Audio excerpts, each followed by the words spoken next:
السلام علیکم ناظرین، کیسے ہیں آپ سب؟ امید ہے آپ سب خیریت سے ہوں گے۔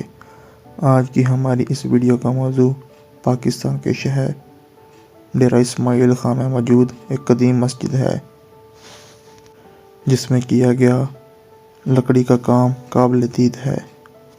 آج کی اس ویڈیو میں ہم جانیں گے کہ اس عظیم شاہکار کو کس نے تعمیر کروایا۔ آپ سب سے گزارش ہے کہ ویڈیو کو آخر تک لازمی دیکھیں، اور جو دوست چینل پر نئے ہیں وہ چینل کو سبسکرائب کر لیں۔ آپ کا وقت ضائع کیے بنا ویڈیو کا آغاز کرتے ہیں۔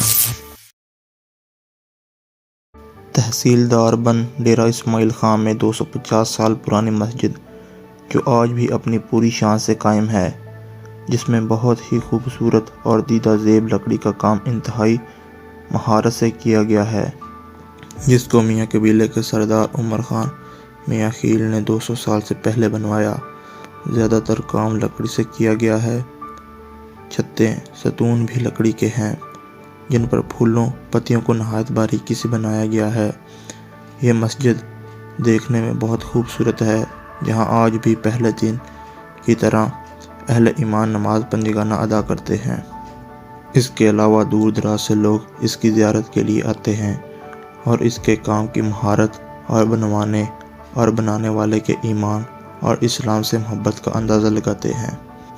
جہاں ہم ڈیرہ اسماعیل خان میں تاریخی آثار کو دیکھنے جاتے ہیں، جن میں قابل ذکر کافر کوٹ ہے، جہاں راجہ تل اور نل کے کھنڈرات بھی ہیں۔ اس کے علاوہ لال ماہڑا قبرستان اور دیگر تاریخی جگہیں ہیں۔ وہاں یہ مسجد بھی دیکھیں، جو عظیم شاہکار ہے۔